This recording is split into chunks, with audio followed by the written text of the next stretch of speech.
Durga YouTube ചാനലിലേക്ക് എല്ലാവർക്കും സ്വാഗതം. ഇന്ന് പറയാൻ പോകുന്ന വിഷയം എന്ന് പറയുന്നത് നമ്മൾ കുറച്ച് സംശയങ്ങൾ ഉണ്ടായിട്ടുണ്ട്. അപ്പോൾ പ്രേക്ഷകർക്ക് അതിനെക്കുറിച്ചുള്ള വിവരണം, ആ സംശയങ്ങൾ പറഞ്ഞു കൊടുക്കാമെന്നാണ് ഈ എപ്പിസോഡ് വിനിയോഗിക്കുന്നത്. അപ്പോൾ നമുക്ക് ഡയറക്റ്റായിട്ട് കൂട്ടിക്കുഴപ്പിക്കണമൊന്നുമില്ല. അപ്പോൾ എൻ്റെ ജ്യോതിഷ സ്നേഹികൾ, എന്നെ സപ്പോർട്ട് ചെയ്യുന്ന ജ്യോതിഷികൾ എൻ്റെ എല്ലാ വീഡിയോസുകളും കാണുക, സപ്പോർട്ട് ചെയ്യുക. നിങ്ങളുടെ ഓരോ വീഡിയോസ് കാണുന്നതനുസരിച്ചായിരിക്കും എൻ്റെ ഓരോ പുതിയ വീഡിയോസ് എടുക്കാനുള്ള പ്രചോദനങ്ങളും നിങ്ങളുടെ കമൻറ്റും സപ്പോർട്ടും കാര്യങ്ങളും. അതിൽ പലരും നെഗറ്റീവായിട്ട് വരുന്നുണ്ട്, കുഴപ്പമില്ല. അപ്പോൾ നമുക്ക് കാര്യത്തിലേക്ക് കിടക്കാം. നമുക്ക് ഇന്ന് പറയാൻ പോകുന്ന വിഷയം ഞാൻ പറഞ്ഞ പോലെ തന്നെ തമ്പലൈന് കണ്ടിട്ടുണ്ടാവും, പ്രേക്ഷകരുടെ ചോദ്യങ്ങൾക്ക് ഉള്ള മറുപടികളാണ്. അപ്പോൾ നമുക്കതിലേക്ക് കാര്യത്തിൽ കിടക്കാം. അപ്പോൾ എല്ലാവർക്കും ദുർഗ യൂട്യൂബ് ചാനലിലേക്ക് എല്ലാവർക്കും സ്വാഗതം. നമ്മൾ ആദ്യത്തെ ഒരു പ്രേക്ഷകൻ്റെ ചോദ്യം എന്ന് പറയുന്നത്, കന്നി 1-ാം ഭാവം ആകുകയും അവിടെ ബുധൻ ശനി ഉണ്ട്, എങ്ങനെയാണ് ഫലം? അതായത് കന്നി ലഗ്നം എന്ന് പറയുമ്പോൾ കന്നി ലഗ്നം, അവിടെ ബുധനും ശനി, ബുധൻ മന്ദൻ, എങ്ങനെയാണ് ഫലം എന്നാണ് പറയണത്. പക്ഷെ ഇവിടെ ഒരു പ്രശ്നം എന്ന് പറയുന്നത്, ബാക്കി ഗ്രഹങ്ങളൊന്നുമില്ല. ഈ രാശി എന്ന് പറയുന്നത് 12 രാശിയിൽ കിടക്കുന്ന ഗ്രഹങ്ങൾ തീർച്ചയായിട്ടും വേണം. അതായത് സൂര്യചന്ദ്രന്മാരടക്കം ഈ 5 ഗ്രഹങ്ങൾ ഈ രാശി ചാർട്ടിൽ വേണം. ഈ ഒരു ഗ്രഹനില പ്രകാരം ഒന്നും നമുക്ക് ഒരു ഫലനിരൂപണം പറയാൻ പറ്റില്ല. എന്നിരുന്നു കഴിഞ്ഞാലും 4-ാം ഭാവാധിപനും 10-ാം ഭാവാധിപനും, അത് ഒരു കർമ്മസ്ഥാനത്തിൻ്റെയും ലഗ്നാധിപനും കൂടിയാണ് ബുധൻ സ്വക്ഷേത്ര ബലവാനായും ഉച്ചക്ഷേത്ര ബലവാനായൊക്കെ നിൽക്കുന്നത് കൊണ്ട് നമുക്ക് ഈ ബുധൻ എന്ന് പറഞ്ഞ പാണ്ഡിത്യത്തെ സൂചിപ്പിക്കുന്ന ഒരു ആളാണ്. അതുമാത്രമല്ല, ഒരു സ്ത്രീധർമ്മവും പുരുഷധർമ്മവും വഹിക്കുന്ന ശനിയും ഈ ബുധനും, ഇതേ രണ്ടുപേരും ഈ നപുംസ ഗ്രഹങ്ങൾ എന്നാണ് എല്ലാവരും പറയുന്നത്. നപുംസമല്ല, ക്ലീബഗ്രഹം. അതായത് പുരുഷധർമ്മവും സ്ത്രീധർമ്മവും ഉള്ള 2 ഗ്രഹങ്ങളാണ്. അത്യന്തം പവർഫുള്ളായിട്ട് ലഗ്നാധിപൻ സ്വക്ഷേത്ര ബലവാനായിട്ട് ഉച്ചക്ഷേത്ര ബലവാനായിട്ടാണ് ഈ ലഗ്നത്തിൽ നിൽക്കുന്നത്. ബുധന് ഈ ലഗ്നത്തിലൊക്കെ നിൽക്കുകയാണെങ്കിൽ നല്ല പവർഫുള്ളാണ്. കർമാധിപനും കൂടിയാണ് ബുധൻ എന്ന് പറയുന്നത്. അപ്പോൾ പാണ്ഡിത്യത്തിൻ്റെ ഒരാളാണ്. പക്ഷേ ബുധനും ശനിയും കൂടി യോഗം ചെയ്യുമ്പോൾ ഒരു കാര്യം പറയുന്നുണ്ട്, മായാപ്പെടും. ഒരു വ്യക്തത ഉണ്ടാവില്ല. എന്ത് ചെയ്താൽ പെട്ടെന്നുള്ള തീരുമാനങ്ങൾ എടുക്കാന്നുള്ള ഒരു ഇതായിരിക്കും. പെട്ടെന്ന് എന്താണ് പറയണതെന്ന് നമ്മൾ പോലും പ്രതീക്ഷിക്കാത്ത രീതിയിലുള്ള വാക്കുകളൊക്കെ എടുക്കുന്നതാണ്. കാരണം ഈ ഗ്രഹങ്ങളും ഈ ഒരു ശനിയും ബുധനൊക്കെ യോഗം ചെയ്യുമ്പോൾ മായപ്പെടുവോ എന്നുള്ളതാണ്. പക്ഷേ ഈ ബാക്കി ഗ്രഹങ്ങളില്ലാണ്ട് നമുക്ക് ഒരു കാരണവശാലും ഫലനിരൂപണം ചെയ്യാൻ പറ്റുന്നില്ല എന്നാണ് ആ പ്രേക്ഷകനോട് പറയാനുള്ള മറുപടി. അപ്പോൾ അടുത്ത ചോദ്യം എന്ന് പറയുന്നത്, അടുത്തത് 7-ാം ഭാവം മകരം രാശി ആണെങ്കിൽ ഭർത്താവ് ദൂരദേശത്ത് നിന്നാവോ 7-ാം ഭാവാദി ശനി മേടൻ രാശിയിൽ ചാരവശാൽ. അതായത് 7-ാം ഭാവം മകരം രാശി. 7-ാം ഭാവം എന്ന് മകരം പറയുമ്പോൾ ലഗ്നം വന്നിരിക്കുന്നത് കർക്കിടകം. 7-ാം രാശിയിൽ 7-ാം ഭാവം മകരം രാശി ആണെങ്കിൽ ഭർത്താവ് ദൂരദേശത്ത് നിന്നാവോ 7-ാം ഭാവാദി ശനി മേടൻ രാശിയിലാണ്. മേടൻ രാശിയിൽ ആണ് നിൽക്കുന്നത്. 7-ാം ഭാവം ശനി മേടൻ രാശി ചരരാശിയിലാണ്. അപ്പോൾ ഇവിടെ 7-ാം ഭാവാധിപൻ, ഇവിടെ ഒരു കാര്യം ഇതും ഒരു അപൂർണമായ ജാതകമാണ്. നോക്കൂ, ഈ ലഗ്നാധിപൻ എവിടെ? ഒരു അഡ്രസ്സും ഇല്ല. 7-ാം ഭാവാധിപൻ ശനി നീചാവസ്ഥയിൽ കർമ്മഭാവത്തിൽ 10-ലുണ്ട്. 10-ലെന്ന് പറയുമ്പോൾ കർമ്മഭാവമൊക്കെ വിദേശത്തൊക്കെ ജോലി കിട്ടേണ്ട ജാതകമാണ്. പക്ഷേ 7-ാം ഭാവം കൊണ്ട് ഭർത്താവ് എങ്ങനെയായിരിക്കണം എന്നുള്ളത് ഇവിടെ ഗുരുവിനെ ചിന്തിക്കണം. ഭർത്തകാരകൻ ഗുരു എന്നുള്ള ഒരാളെ ചിന്തിക്കാണ്ട് 7-ാം ഭാവത്തിൻ്റെ കാരകൻ ഒരാളുണ്ട്, ശുക്രനുണ്ട്, കളത്രകാരകൻ. ആ ശുക്രനെയും കൂടി പരിഗണിച്ചാൽ മാത്രമേ നമുക്ക് ജാതകം പൂർണ്ണമാകൂ എന്നുള്ളതും കൂടിയാണ്. കാരണം ഈ അപൂർണമായിട്ടുള്ള ജാതകം വെച്ച് ഒരു കാരണവശാലും നിരൂപണം ചെയ്യാൻ പറ്റില്ല. പക്ഷെ മായാപ്പെടുവായ ജ്യോതിഷികൾ ഇത് ചെയ്യും. കാരണം വെച്ചാൽ നമുക്ക് ഈ 12 രാശിയിൽ വിന്യസിക്കുന്ന ഗ്രഹങ്ങളുടെ ദൃഷ്ടി കൊണ്ടോ യോഗം കൊണ്ടോ 7-ാം ഭാവം നോക്കണം, അതിൻ്റെ കാരകനെ നോക്കണം, ലഗ്നാധിപനെ നോക്കണം, ലഗ്നത്തിന് ബലമുണ്ടോ നോക്കണം. അങ്ങനെ ഒട്ടനവധി കാര്യങ്ങൾ നോക്കിയിട്ടാണ് ഒരു ജാതകം വിശകലനം ചെയ്യുന്നത്. ഇങ്ങനെയാണ്. അല്ലാണ്ട് ഈ ഒരു ഗ്രഹം, ഈ ലഗ്നം, ഈ ശനിയും കൊണ്ട് നമുക്ക് ഒരു കാരണവശാലും ഫലം പറയാൻ പറ്റില്ല എന്നുള്ളതും കൂടിയാണ് ആ പ്രേക്ഷകനോട് പറയാനുള്ള ഉത്തരം. അടുത്ത ചോദ്യം എന്ന് പറയുന്നത്, എൻ്റെ ലഗ്നം മകരമാണ്, ജനിച്ചപ്പോൾ ശനി 11-ലുണ്ട്, കൂടെ ബുധനും. അതായത് എൻ്റെ ലഗ്നം മകരമാണ്, ലഗ്നം മകരം, ജനിച്ചപ്പോൾ ശനി 11-ലുണ്ട്, ജനിച്ചപ്പോൾ 11 ശനിയുണ്ട്, കൂടെ ബുധൻ, ശനിയും ബുധനും. ഇവിടെയും ഈ ഗ്രഹങ്ങൾ, അതായത് നിങ്ങൾ ഈ പ്രേക്ഷകരുടെ ചോദ്യങ്ങളൊക്കെ വരുമ്പോൾ നിങ്ങൾ മനസ്സിലാക്കേണ്ടത്, നിങ്ങൾ ഒന്നെങ്കിൽ സ്വന്തം കാര്യം അറിയാനാണെങ്കിൽ എൻ്റെ വാട്സാപ്പോ അല്ലെങ്കിൽ കോളായിട്ട് വിളിച്ച് കാര്യങ്ങൾ അറിയുക. കാരണം എനിക്ക് ഈ 2 ഗ്രഹങ്ങൾ വെച്ചിട്ട് ഫലം പറയാൻ അറിയത്തില്ല നിങ്ങൾ. പക്ഷെ 11ലും ഈ നേരത്തെ പറഞ്ഞ പോലെ ഇവിടെയും ബുധൻ സ്വക്ഷേത്ര ബലവാനായിട്ട് ബുധൻ നിന്നു. ഇവിടെ 11ാം ഭാവത്തിലും ശനിയും ബുധനും നിൽക്കുന്നുണ്ട്. ലഗ്നാൽ 11ല് ഈ എല്ലാ ഗ്രഹങ്ങളും 11ാം ഭാവം നല്ലതാണ്. പക്ഷെ ശനിയും ബുധനും യോഗം ചെയ്യുമ്പോൾ ചെറിയൊരു ബുദ്ധിമുട്ടുണ്ട്. പക്ഷെ എന്നിരുന്നാലും ബുധനും 11ാം ഭാവത്തിൽ ശനിയൊക്കെ നിൽക്കുകയാണെങ്കിൽ കർമ്മഭാവമൊക്കെ നല്ലപോലെ, അതായത് കയറ്റും കൊടുക്കും, അതേപോലെ ഉറക്കം കൊടുക്കും. നമ്മളെ കർമ്മഭാവമൊക്കെ നിരന്തരമായിട്ട് കർമ്മം ചെയ്യുമ്പോൾ അതിനൊക്കെ പ്രോത്സാഹനിക്കുന്ന വരവിൻ്റെ സ്ഥാനമാണ് 11. വൃശ്ചിക രാശിയാണ്. വൃശ്ചിക രാശിയിലൊക്കെ ബുധൻ നിന്ന് കഴിഞ്ഞാൽ കുറച്ച് മോശമായ കാര്യങ്ങൾ തന്നെ പറയുന്നുണ്ട്. കാരണം വെച്ചാൽ വൃശ്ചിക ലഗ്നത്തിൽ ജനിച്ചു കഴിഞ്ഞാൽ പൊതുവായി ഞാൻ പറഞ്ഞു. പക്ഷെ ബുധൻ 11 വൃശ്ചിക രാശിയിൽ നിന്ന് കഴിഞ്ഞാൽ ഒരുപാട് മോശം കാര്യങ്ങൾ പറയുന്നുണ്ട്. പക്ഷെ 11ാം ഭാവത്തിലാണ്. രാശിയിൽ നിൽക്കുമ്പോൾ മോശം പറയും, ഭാവാൽ നിൽക്കുമ്പോൾ നല്ലതും പറയും. അങ്ങനെ ഗുണദോഷ സമ്മിശ്രമായിട്ടാണ് ഒരു ഗ്രഹനില ചിന്തിക്കുന്നത്. ഇതും അപൂർണ ഗ്രഹനില ആയതുകൊണ്ട് എനിക്ക് ഇതിനും ഒരു മറുപടി തരാൻ ഇത്ര മാത്രമേ കഴിയുള്ളൂ. അത് മനസ്സിലാക്കുക. ഇതാണ് ആ ഒരു പ്രേക്ഷകരുടെ ചോദ്യത്തിനുള്ള മറുപടി.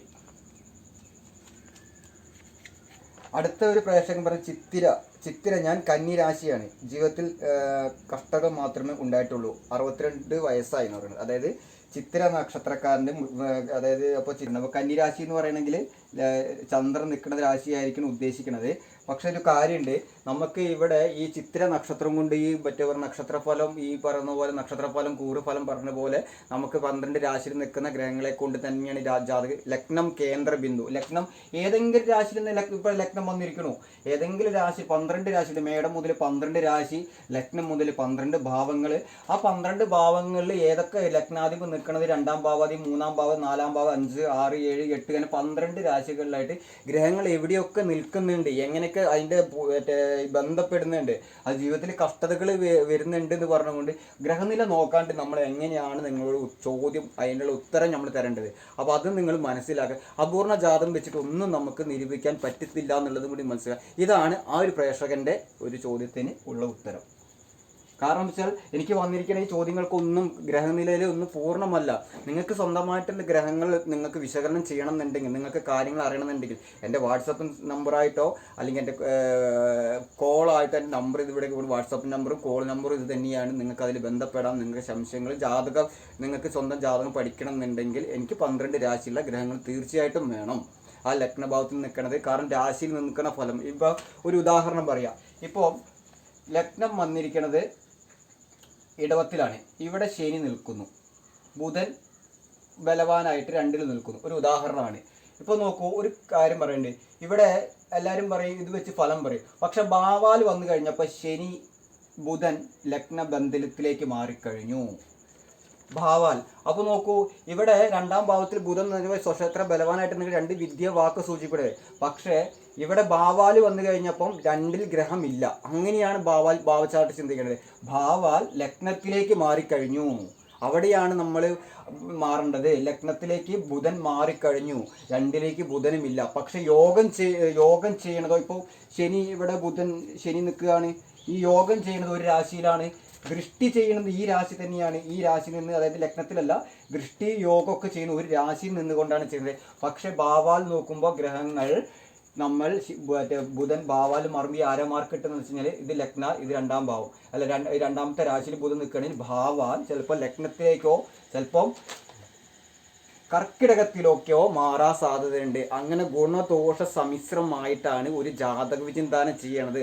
അല്ലാണ്ട് ഒരു കാരണവശാലും ജാതക പൂർണ്ണമാവില്ല. ഇതും കൂടിയാണ് അടുത്ത ആ ഒരു ജ്യോതിഷിയോട് അല്ലെങ്കിൽ ആ ജ്യോതിഷനെയോട് പറയാനുള്ള ഉത്തരം. അടുത്ത ചോദ്യത്തിൻ്റെ ഉത്തരം എന്ന് പറയുന്നത് മേടൻ ലഗ്നം 9ൽ കുജൻ. മേടൻ ലഗ്നമാണ്, 9ൽ കുജൻ.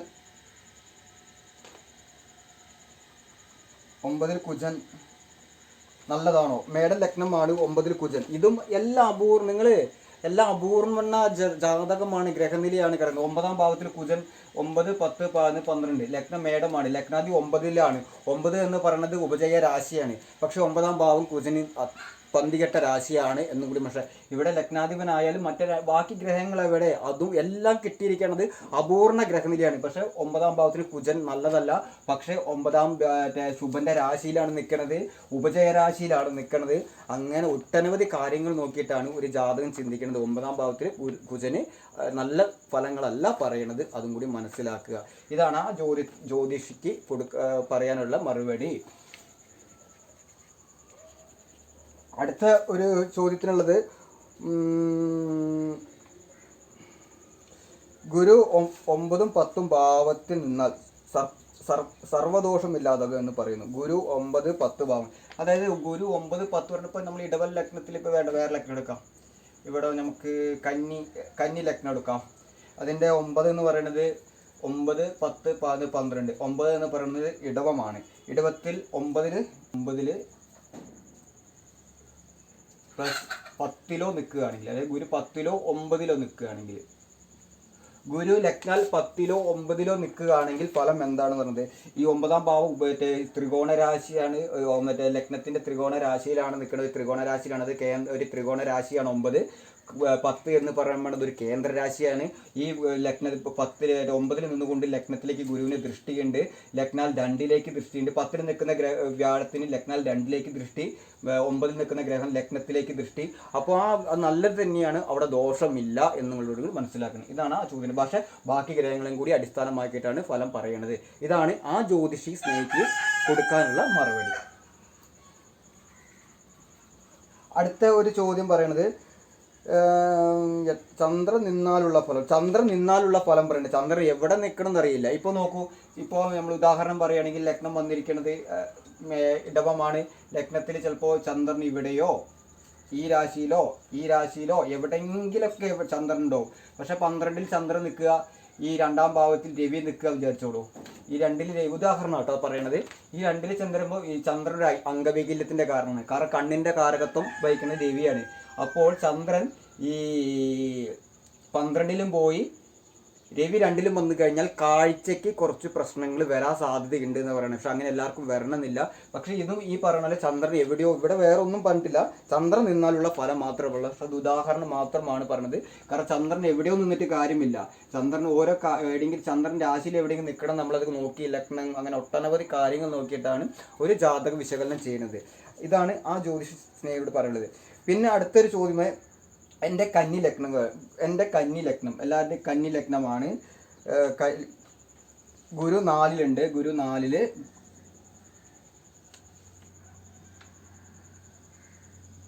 അപ്പോൾ വിവാഹം ഉണ്ടാവില്ലേ എന്നാണ് ചോദിക്കുന്നത്. അപ്പം ഇവിടെ 4ാം ഭാവത്തിലേക്ക് ഇപ്പോൾ വിവാഹം സൂചിക്കുകയാണ്. അതും നേരത്തെ പറഞ്ഞ പോലെ തന്നെ ലഗ്നാധിപൻ എവിടെ, അതിനൊരു അടിസ്ഥാനം വന്നിട്ടില്ല. ആദ്യം നമ്മളൊരു ഗ്രഹനില നോക്കുമ്പോൾ ലഗ്നമാണ് ആദ്യം നോക്കേണ്ടത്. അല്ല ഓടിച്ചെന്ന് 7ാം ഭാവത്തിലേക്കല്ല നോക്കേണ്ടത്. ലഗ്നാധിപന് ബലമുണ്ടോ, ഏത് രാശിയിൽ നിൽക്കുന്നത്, ആ രാശിയിൽ നിന്ന് എങ്ങോട്ട് ദൃഷ്ടിയോ യോഗമോ ലഗ്നത്തിലേക്ക് ബന്ധമുണ്ടോ, അപ്പോൾ ഒരു ലഗ്നത്തിന് ബലമുണ്ടെങ്കിൽ ഒരു ജീവിത യാത്രാനുഭവങ്ങൾ പകുതി ക്ലേശങ്ങളില്ലാണ്ട് ഒരു ഗ്രഹത്തിൽ നമുക്ക് ജീവിതയാത്ര മുന്നോട്ട് പോകുമെന്നതാണ്. പക്ഷേ ഇവിടെ ലഗ്നത്തിൽ ഒരു 7ാം ഭാവാധിപനും 4ാം ഭാവാധിപനുമാണ്. അതായത് മേട ചിങ്ങ ധനു, അത് കയ്യൂക്കിൻ്റെ അധികാരത്തിൻ്റെ ചിങ്ങം, മേട കയ്യൂക്കിൻ്റെ ചിങ്ങം അധികാരത്തിൻ്റെ പവറിൻ്റെ ധനു, ഈ കയ്യൂക്കിൻ്റെ ഈ അധികാരത്തിൻ്റെ ഈ പവറിൻ്റെ ഈ അഹന്ത ഈ ലഗ്നക്കാർക്ക് ഉണ്ടാകും. ലഗ്നത്തിനല്ല, ഈ 4ാം ഭാവത്തിലേക്ക് സ്വക്ഷേത്ര ബലവാനായിട്ട് ധനുരാശിയിൽ ഗുരുവാണ്. നല്ല വീട്, കുടുംബസ്വത്ത്, വീട്, ധനം ഇത്യാദി കാര്യങ്ങളൊക്കെ വന്നു ചേരും. ഇവിടെ പറയുമ്പോൾ ഇവർ പറയുന്നത് കേന്ദ്രാധിപത്യ ദോഷം എന്ന് പറയും. കാരണം ഇവിടെ ഇത് 4ാം ഭാവമാണ്, ഇത് 7ാം ഭാവമാണ്. കേന്ദ്രാധിപത്യ ദോഷം, അങ്ങനത്തെ ഒരു ദോഷമേ ഇല്ല. ഈ 7ഉം 4ഉം ഒരു ഗ്രഹം, 2 കേന്ദ്രത്തിൻ്റെ ഒരു ഗ്രഹം വഹിക്കുകയാണെങ്കിൽ അത് ഒരു രാശിയുടെ 7ാം ഭാവത്തിൻ്റെയോ 4ാം ഭാവത്തിൻ്റെയോ ഒരു രാശിയുടെ ഫലം മാത്രമേ കിട്ടുകയുള്ളൂ എന്നുള്ള, അല്ലാണ്ട് കേന്ദ്രാധിപത്യ ദോഷം എന്നുള്ള അസംബന്ധമായ കാര്യങ്ങൾ ഇല്ല എന്ന് മനസ്സിലാക്കുക. കാരണം വിവാഹഭാവം ചിന്തിക്കുന്നത് 7ാം ഭാവം കൊണ്ടാണ്. 7ാം ഭാവം കൊണ്ടാണ് വിവാഹം ചിന്തിക്കുന്നത്. ആ 7ാം ഭാവാധിപൻ ഗുരു ലഗ്ന കേന്ദ്രത്തിലാണ്. അപ്പോൾ ലഗ്നത്തിലേക്ക് ബലമുണ്ട്. അതുമാത്രവുമല്ല 7ാം ഭാവാധിപൻ ഗുരു ദുസ്ഥാനത്തിലെ സ്വന്തം വീട്ടിൽ നിൽക്കുന്നത്. ഇനി ഇതിൻ്റെ കാരകനെ നോക്കണം, ശുക്രനെ നോക്കണം, ശനിനെ നോക്കണം, കുജനെ നോക്കണം, രവിനെ നോക്കണം. അങ്ങനെ ഒട്ടനവധി കാര്യങ്ങൾ നോക്കാനുണ്ട്. എന്നാൽ മാത്രമേ നമുക്ക് വിവാഹ സംബന്ധമായിട്ടുള്ള കാര്യങ്ങൾ ഇവിടെ ചെയ്യാൻ പറ്റുള്ളൂ. ഇതാണ് ആ പ്രേക്ഷകൻ്റെ ചോദ്യത്തിനുള്ള മറുപടി. അടുത്തത് അടുത്ത ചോദ്യം എന്ന് പറയണത്, മകരം ലഗ്നം 12 മകരം ലഗ്നം 12 വ്യാഴം ഗുരു. അതായത് മകരലഗ്നമാണ് 12-ാം ഭാവം. 12-ാം ഭാവം എന്ന് പറയുന്നത് ഗുരുവാണ്. ഇത് ഈ 12-ൽ ഗുരു നിന്ന് കഴിഞ്ഞാൽ ദോഷമാണോ എന്ന് പറയുന്നത്, ഈ 12-ാം ഭാവം എന്ന് പറയുന്നത് ഈ 12 എന്ന് പറയുന്നത് വ്യാഴൊക്കെ 12-ൽ നിന്ന് കഴിഞ്ഞാൽ നല്ലപോലെ കയറ്റും കൊടുക്കും. വൈദ്യമേഖല 6-8 ഭാഗങ്ങളിലൊക്കെ വ്യാഴം നിന്ന് കഴിഞ്ഞാൽ വൈദ്യമേഖലയൊക്കെ സൂചിപ്പിക്കുക. അതുമാത്രമല്ല ലഗ്നാൽ 12 ധനുരാശിൻ്റെ അധിപൻ സ്വക്ഷേത്ര ബലവാനായിട്ട് 12 തന്നെയാണ്. ഇവിടെ എല്ലാവരും പറയും, മറ്റ് ജ്യോതിഷികളെ പറയുന്നത് 12-ൽ വ്യാഴം നല്ലതല്ല എന്ന് പറയും. പക്ഷേ അവിടെ എന്തുകൊണ്ട് നല്ലതല്ല എന്നുള്ളത് അടിസ്ഥാനപരമായിട്ട് ചിന്തിക്കേണ്ടത്. കാരണം ഭാവാധിപൻ ഭാവത്തിൽ തന്നെ സ്വക്ഷേത്ര ബലവാനായിട്ട് നിൽക്കുമ്പോൾ ഒരു ദോഷവും ഇല്ല എന്നുള്ള മനസ്സിലാവും. അവിടെ ഒരു കാരണവശാലും ഗുരുവിന് ദോഷം വരുത്തില്ല. കാരണം സ്വന്തം വീട്ടിൽ നിൽക്കുന്ന ഗ്രഹത്തിന് അത് ദുസ്ഥാനമായാലും ഇനി 8-ാം ഭാവമായാലും 6-ാം ഭാവമായാലും, ഇതിപ്പോൾ 6 ആണെന്ന് വിചാരിച്ചോ അല്ലെങ്കിൽ 8 ആണെന്ന് വിചാരിച്ചോളൂ, ഈ 6-8 ഈ ഗുരു ധനുരാശി തന്നെ നിൽക്കുകയാണെങ്കിൽ ഒരു കാരണവശാലും ദോഷം വരുത്തില്ല. ഭാവാധികം ഭാവത്തിൽ തന്നെ നിൽക്കുക എന്നും കൂടി മനസ്സിലായി. അപ്പോൾ അതുകൊണ്ട് നിങ്ങൾ ഇവിടെ വ്യാഴം ധനുരാശിയിൽ നിൽക്കുക, ധനുരാശിയിൽ 12-ാം ഭാവത്തിൽ വ്യാഴം ധനുരാശിയിൽ നിൽക്കുക, ലഗ്നം മകരത്തിൽ നിൽക്കുമ്പോൾ ഒരു കാരണവശാലും 12-ൽ നിൽക്കുന്ന വ്യാഴം നിങ്ങൾക്ക് ദോഷം തരില്ല. ചില കാരകത്വങ്ങൾക്ക് ചെറിയൊരു പോരായ്മ ഉണ്ട്, എന്നിരുന്നാൽ സ്വന്തം വീടായിട്ട് ഒരിക്കലും ദോഷം തരത്തില്ല. ഇതാണ് ആ പ്രേക്ഷകർ കൊടുക്കാനുള്ള മറുപടി. ഇവിടെ ശുക്രൻ 7-ൽ, ശുക്രൻ കന്നി ലഗ്നം, ശുക്രൻ 7-ൽ ഉച്ചക്ഷേത്ര ബലവാനായി നിന്നാൽ ഫലം എന്താണെന്ന് പറയുന്നത്. ഇതും അപൂർണ ജാതകമാണ്.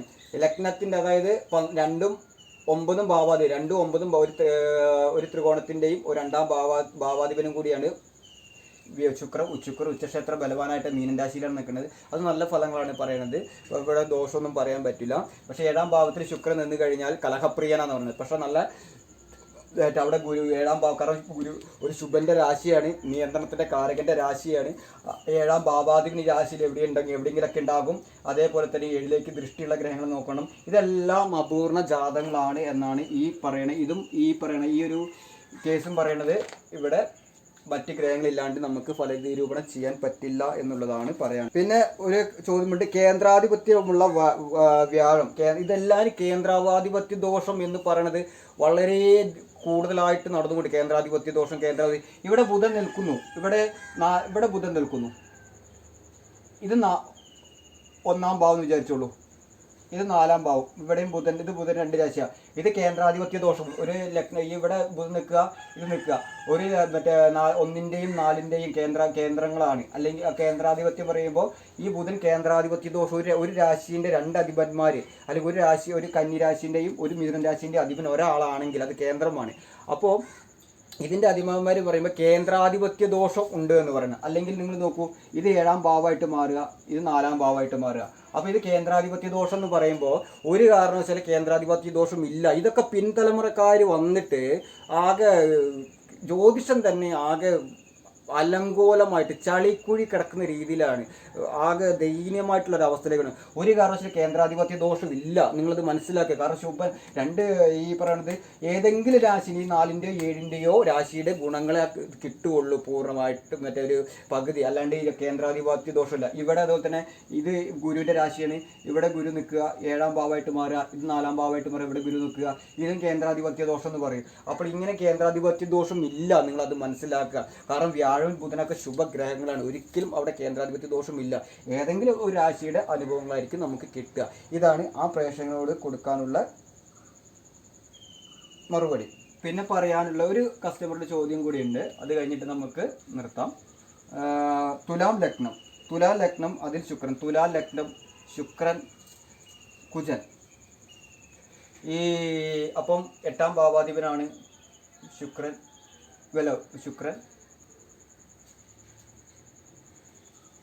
ഇവിടെ നോക്കൂ, ഇതിന് എന്താ ചോദിക്കുന്നത്? ചോദ്യം ലഗ്നം അതിൽ ശുക്രൻ കുജൻ, അപ്പോൾ എന്തായിരിക്കും ഫലം എന്നാണ് ചോദിക്കുന്നത്. നോക്കൂ, ലഗ്നം വന്നിരിക്കുന്നത് തുലാ ലഗ്നമാണ്. തുലാ ലഗ്നത്തിൻ്റെ അധിപൻ ശുക്രനാണ്. ശുക്രൻ സ്വക്ഷേത്ര ബലവാനായിട്ട് 2-ാം ഭാവാധിപനും കൂടിയായിട്ട് നിൽക്കുന്നത്. ഒരു കാരണം ലഗ്നാധിപനുമായിട്ടാണ് കുജൻ യോഗം, ശുക്രൻ ലഗ്നാധിപനുമായിട്ടാണ് രണ്ടാം ഭാവാദി യോഗം ചെയ്തിരിക്കുന്നത്. ഒരു കാരണവശാലും അവിടെ ദോഷം പറയാൻ പറ്റില്ല. പക്ഷേ വിവാഹം ചിന്തിക്കുമ്പോൾ പറയും ഇത് ഈ മറ്റ് മായാപ്പടുവായ ജ്യോതിഷത്തിൽ പറയും ഈ കുജൻ ശുക്രനോട് യോഗം ചെയ്ത് കഴിഞ്ഞാൽ അന്യ സ്ത്രീകളോട് ആസക്തി കൂടുതലാം, അല്ലെങ്കിൽ ലൈംഗികപരമായിട്ടുള്ള ആസക്തി കൂടുതൽ വരാം. അങ്ങനെ ഒരു കാരണവശാൽ അത് മാത്രമല്ല ഈ ലഗ്നാധിപനും കൂടിയായിട്ട് യോഗം ചെയ്തത് കൊണ്ട് വലിയ ദോഷം പറയില്ല. കാരണം വെച്ചാൽ നമ്മൾ വിവാഹം ചിന്തിക്കുമ്പോൾ 7ാം ഭാവാധിപനാണ് കുജൻ ലഗ്നത്തിലേക്ക് നിൽക്കുന്നുണ്ട്. അതുമാത്രമല്ല ലഗ്നത്തിൽ കുജൻ നിൽക്കുമ്പോൾ 7ലേക്ക് ദൃഷ്ടിയുണ്ട്, ശുക്രൻ 7ലേക്ക് ദൃഷ്ടിയുണ്ട്. ലഗ്നാധിപന്റെ ദൃഷ്ടി 7ലേക്ക്, കുജന്റെ ദൃഷ്ടി 7ലേക്ക്. ഭാവാധിപൻ ഭാവത്തിലേക്ക് നോക്കണം, നല്ലതാണ്, അവിടെ വലിയ ദോഷം പറയാൻ പറ്റില്ല. ബാക്കി ശനിയുടെ ദൃഷ്ടിയോ കാര്യങ്ങളോ ബാക്കി കാര്യങ്ങളോ. അതുമാത്രമല്ല 8ാം ഭാവം എന്ന് പറയുന്നത് നമ്മളുടെ 8ഉം 1ഉം 1 2 3 4 5 6 7 8 8ഉം 1ഉം ഒരു ഗ്രഹം വഹിക്കുകയാണെങ്കിൽ ദീർഘായുസ് പറയണം. അവിടെ ദോഷമല്ല പറയേണ്ടത്, ദീർഘായുസ്. അത് 8ാം ഭാവത്തിൽ ശുക്രനും ആ 8ന്റെ അധിപനായിട്ട് ഇടവൻ രാശിൻ്റെ തുലാരാശിൻ്റെ അധിപൻ 8ാം രാശിയും 1ാം രാശിയും ഒരു ഗ്രഹം വഹിക്കുകയാണെങ്കിൽ അത് ദീർഘായുസാണ് പറയണത്. അപ്പം ഇങ്ങനെയാണ് ഒരു ഗ്രഹങ്ങളെ വെച്ചിട്ട് ഫലം പറയണത്. ബാക്കി ഗ്രഹങ്ങളൊക്കെ അടിസ്ഥാനം നോക്കി പറയാണ്ട്, അല്ലാണ്ട് നിങ്ങൾ ഈ ഒരു ഗ്രഹത്തെ വെച്ചിട്ട് എൻ്റെ ലഗ്നം ഇവിടുന്നതാണ്, ഇന്ന ഗ്രഹം ഇന്ന സ്ഥലത്ത് നിന്ന് കഴിഞ്ഞാൽ ഒന്നും ഫലം പറയാൻ പറ്റില്ല. പൂർണ്ണമായിട്ടും ഫലം പറയണം എന്നുണ്ടെങ്കിൽ 12 രാശിയിൽ കിടക്കുന്ന ഗ്രഹങ്ങളെ അടിസ്ഥാനമാക്കിയിട്ടാണ് ഫലം പറയുന്നത്. ഒരു ഗ്രഹത്തെ വെച്ചിട്ട് ഫലം പറയാൻ പറ്റില്ല. പറയാൻ പറ്റും, ഒറ്റയടിക്ക് പറയാൻ പറ്റും. കൂറുഫലം നിങ്ങൾക്ക് പറയാം. ഏത് കണ്ണ് പൊട്ടണം, ചന്ദ്രൻ ഏതെങ്കിലും രാശിയിലുണ്ടാകും, 2 മിനിറ്റ് ജ്യോതിഷ പരിപാടി കഴിഞ്ഞു. അതല്ല ജ്യോതിഷം. 12 രാശിയിൽ ഗ്രഹങ്ങളിൽ നിന്ന് അത് സ്കാൻ ചെയ്ത് അത് വിശകലനം ചെയ്ത് അത് പഠിച്ചെടുത്ത് ഒരാൾ പറയണമെങ്കിൽ അത് ജ്യോതിഷം നല്ലപോലെ തല നല്ലപോലെ വർക്ക് ചെയ്യണം. അല്ലാണ്ട് അവിടെ ഗ്രഹം നിൽക്കുന്നുണ്ട് ഇവിടെ ഗ്രഹം നിൽക്കുന്നുണ്ട് ഒരു ഗ്രഹത്തെ വെച്ച് ഫലം പറയാൻ പറ്റത്തില്ല എന്നുള്ളത് കൊണ്ടാണ് പറയുന്നത്. അപ്പോൾ ഇത്രയും കാര്യങ്ങളാണ് ഇന്നത്തെ ഈ പ്രേക്ഷകന്റെ ചോദ്യങ്ങൾക്കുള്ള മറുപടി കൊടുക്കുക. ഒരുപാട് ചോദ്യങ്ങളുണ്ട്, ഞാൻ വേണ്ടപ്പെട്ട ചോദ്യങ്ങൾക്ക് മാത്രമേ ഉത്തരം പറഞ്ഞിട്ടുള്ളൂ. അപ്പോൾ നിങ്ങൾക്ക് വീഡിയോ ഇഷ്ടപ്പെട്ട് കഴിഞ്ഞാൽ ലൈക്ക് ചെയ്യാം. നിങ്ങൾക്ക് ഇനി സ്കിപ്പ് ചെയ്ത് പോകാം. പിന്നെ എനിക്ക് ഒരു വാക്ക് പറയാനുള്ള വെച്ചാൽ ദുർഗ യൂട്യൂബ് നിങ്ങളുടെ സപ്പോർട്ട് ഉണ്ടെങ്കിൽ മാത്രമേ മുന്നോട്ട് പോകത്തുള്ളൂ.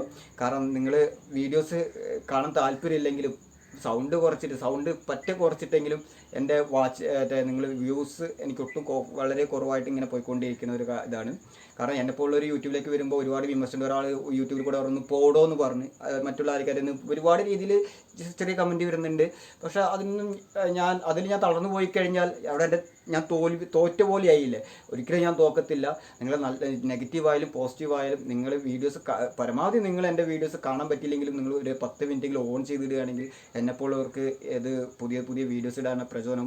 നിങ്ങളുടെ സപ്പോർട്ട് ഉണ്ടെങ്കിൽ മാത്രമേ എനിക്ക് ഇതേപോലെ ഇടാൻ പറ്റുള്ളൂ. അപ്പോൾ നിങ്ങളത് സപ്പോർട്ട് ചെയ്യുക. അപ്പം നിങ്ങൾക്ക് വീണ്ടും നല്ലൊരു ദിവസം ആശംസിക്കുന്നു. അപ്പോൾ എല്ലാവർക്കും നന്ദി, നമസ്കാരം.